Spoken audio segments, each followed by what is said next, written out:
So the first question is, how can we improve the sustainability of food chains? Well, we could just spend the entire evening discussing this, but what do you think is the best way to improve the sustainability of food chains or agri-food chains? You know, part of the reason we're in this very complicated situation is that obviously since the second agricultural revolution post the Second World War, we've created a food system that depends on commodity production, our Western food system, not so much in other parts of the world, but our Western food system, which we're trying to export globally, depends on large-scale commodity production, moved through long supply chains, through a very small cartel of wholesalers and retailers, and treating the consumer as a sort of passive numpty that's going to take whatever they're given. Now, it doesn't seem to me plausible that we can move to a sustainable food chain simply through a sort of techno fix where, you know, we use robots instead of people and we cut the carbon by reducing the weight of the packaging and all the techno fixes that people love to employ. We need a food system where people who eat food are co-producers of food with, for most of the time, for the basic food that's come from somewhere near them and that has been as little adulterated as possible. It seems to me you can build a sustainable food system if you major on short supply chains and major on turning consumers into citizens and co-producers. But we probably can't do it simply through a techno-fix. Well, that's interesting because the whole history of the agri-food system is based on long supply chains as a global food system. So do we have any other comments? I'm afraid, Marisa, I'm going to have to agree in terms of it's about making supply chains shorter, less complicated. It's ridiculous that you get some prawns in the North Sea and send them across the world to cook them and then send them back here again to eat them. And I also agree about the need for consumers, for people to become much more aware of what it is they're eating, what went into, you know, what all the effort that went into producing what they're eating, and to be much more aware of those things. And only when they're aware of those things can they put pressure on organisations to change. The only thing I would disagree with is I don't think everybody is going to want to be involved in those processes. I think there's quite a lot of people who just bring it to me. I'm doing other stuff with my life. Yeah, there is of course also the challenge of 9 or 10 billion people in the world, and that short supply chains are all right. Maybe if you live in Scotland, great if you live in the Mediterranean, pretty tough if you live in Finland. And probably also difficult if you live in the centre of Beijing or Delhi or something like that.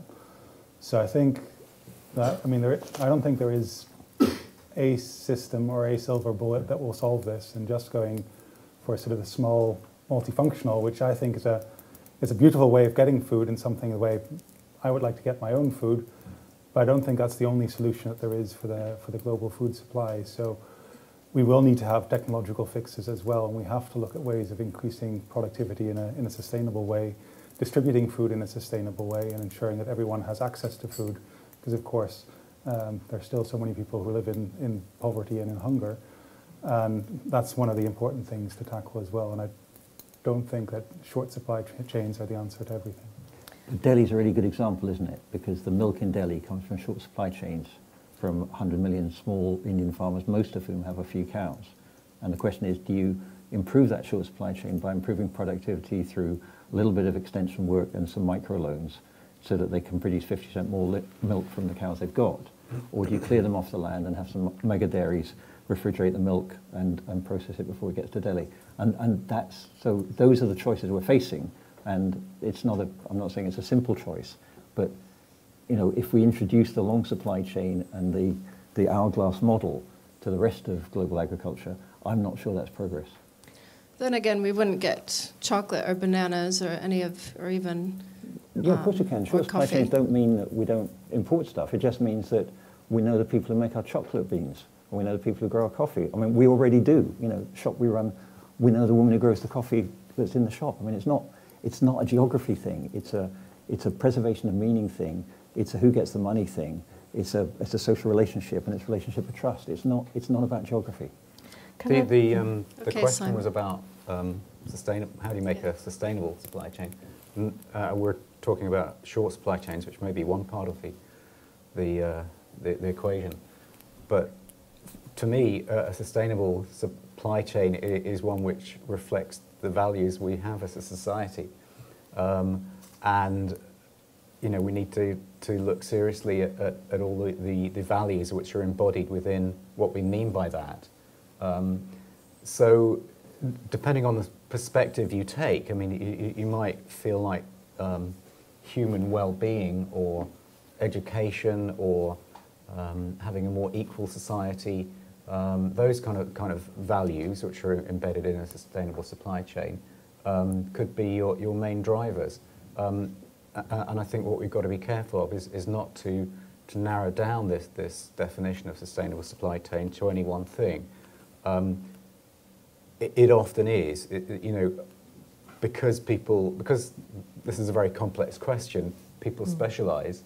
So there are those who think it's all about waste, and there are those who think it's all about energy, etc., etc. And we mustn't lose the big picture.